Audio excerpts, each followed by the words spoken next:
राधे राधे सभी को, सबका स्वागत है मेरे इस डेली मिनी व्लॉग में, जिसमें मैं आप सबके साथ अपनी दिनचर्या शेयर करने वाली हूँ। ये आप देख सकते हो सुबह का हमारे घर के पीछे का, और ये मेरे छोटे से लड्डू गोपाल जो कि अभी अभी सो के उठे हैं। बड़े नटखट है, उठने में बहुत आलस करते हैं, पर उठ जाते हैं जब उनको नहाने के लिए बोलते हैं, क्योंकि उन्हें नहाना बहुत पसंद है। चाहे इनको आप दिन में 4 बार या 5 बार नहला दो, इन्हें बहुत पसंद है। तो पहले मैंने जो है नहा धोकर सारे भगवान जी की सारी तस्वीर को उनका मुंह धुलाया, उनको नहलाया, क्योंकि अगर हम नहाते हैं तो उनको भी रोज़ नहलाना चाहिए। चाहे वो भगवान है, चाहे वो तस्वीर है या कुछ भी, पर हमें नहलाना चाहिए। तो अभी मेरे लड्डू जी का पूरा श्रृंगार है कि वो आज क्या ड्रेस पहनेंगे, कैसा श्रृंगार करेंगे, किस चीज़ से, तो वो ये सब है। तो वो नहा के आते हैं, आप देखिएगा उनका श्रृंगार। तो ये मेरे नटखट से बालक आ गए अपना श्रृंगार करके, जो कि बहुत ज़्यादा सुंदर लग रहे हैं, तो किसी की नज़र ना लगे बस। तो मैंने यहाँ पे जो अपने भोले बाबा का भी श्रृंगार कर दिया, देखिए कितने प्यारे लग रहे हैं। मैंने यहाँ पे पूजा कर दी, धूप बत्ती दिया, सब जला दिया। तो अब इसके बाद हम जो है तुलसी मैया की पूजा करने जाते हैं। तो कल एकादशी थी, इसलिए तुलसी मैया को आज थोड़ा जल चढ़ाना ज़रूरी होता है, क्योंकि एकादशी वाले दिन जल नहीं चढ़ता है। तो पहले मैंने दिया जलाया, क्योंकि हवा बहुत तेज़ थी, दिया भी मतलब बुझ ही रहा था। धूप बत्ती भी मैंने बहुत मुश्किल से जलाई है, बिकॉज हवा जो है बहुत ही ज़्यादा तेज़ थी। जैसे तैसे करके मैंने धूप बत्ती जला दी, तुलसी मैया की पूजा कर दी। ठीक है, फिर उनको स्पर्श करके मैं अपना नाश्ता करने चली गई। नाश्ते में मैंने फ्रूट्स और ड्राई फ्रूट्स वगैरह खाए थे। देन मैं और मम्मी जो है इतने टाइम से जो राशन आया हुआ था वो हमने डाला नहीं था, तो हमने सोचा आज संडे है तो वो भी कर देते हैं। तो हमने वो सारा काम किया, फिर हमने जो है भोग बनाया।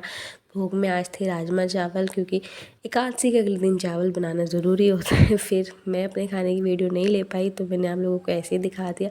ये थे हमारे राजमा टेम्पटिंग से बिना लहसुन प्याज वाले, और ये चावल। उसके बाद जो है मैंने अपने लड्डू गोपाल को विश्राम कराया, क्योंकि वो बैठे बैठे थक जाते हैं, छोटे से हैं, अभी 1 साल के ही हुए हैं। तो इसलिए मैंने उनको विश्राम कराया। उनकी ड्रेस थोड़ी लूज़ कर दी, ताकि उनको वो विश्राम करने में कोई तकलीफ़ ना, उनको कपड़े टाइट वाइट ना लगे। उनके पास में मैंने तकिया भी रख दिया, ताकि वो इधर उधर गिरे भी ना। और उनको मैंने थोड़ी मोटी सी चादर भी उड़ा दी, क्योंकि अभी ठंड का माहौल है, तो फ़ैन चलाते हैं तो थोड़ी ठंड लग जाती है, इसलिए मैंने उनको थपकी गा के सुला दिया। देन इवनिंग में मुझे भूख लग गई थी, एडिटिंग करते करते फिर से खा लिया। फिर मैंने उसके बाद लड्डू को उठाया, उनको भोग लगा के फिर मैंने पूजा करी है। उसके बाद मैंने तुलसी मैया की पूजा करी, और ये था मेरा रात का खाना, जो कि थे सुबह के राजमा रोटी और सैलेड, क्योंकि हम कम ही जने थे तो कम ही खाया गया। देन मैंने जो है ये ड्राई फ्रूट्स भिगाए, क्योंकि मॉर्निंग में हम यही सब खाते। तो अब मैं अपने लड्डू जी को जो है सुलाने जा रही हूँ, क्योंकि वो बहुत थक गए हैं, रात भी बहुत हो गई है, तो उनको सुलाने जा रही हूँ। तो पहले मैंने उनका सारा श्रृंगार उतारा, उनकी बांसुरी रखी, माला रखी, तुलसी माला रखी। अब मैं उनकी ड्रेस चेंज कर रही हूँ, उनको नाइट सूट पहना दिया मैंने। अब मैं उनकी इत्र मालिश करूँगी, फिर उसके बाद उनके हाथ पैर दबाऊँगी। तो लड्डू गोपाल जी की जो है ड्रेस चेंज करना ज़रूरी है, क्योंकि वो ड्रेस चाहे जो भी हो, हैवी हो या कम हैवी हो, बट उनको जो सुकून नाइट सूट में मिलता है वो किसी में नहीं मिलता। उनका कंफर्ट भी देखना होता है, तो वो बेचारे थक जाते हैं। उनकी इतना मालिश करनी भी ज़रूरी, उनके हाथ पैर दबाने भी ज़रूरी। ये छोटे से बच्चे तो उनको लोरी गा के सुनाने की भी ज़रूरत है। ठीक है, फिर इनके जो है हम आसपास तकिए भी रखते हैं, क्योंकि ये छोटे से बच्चे इधर उधर पलटी मारेंगे तो गिर जाएंगे, इसलिए इनका ध्यान रखना बहुत ज़रूरी होता है।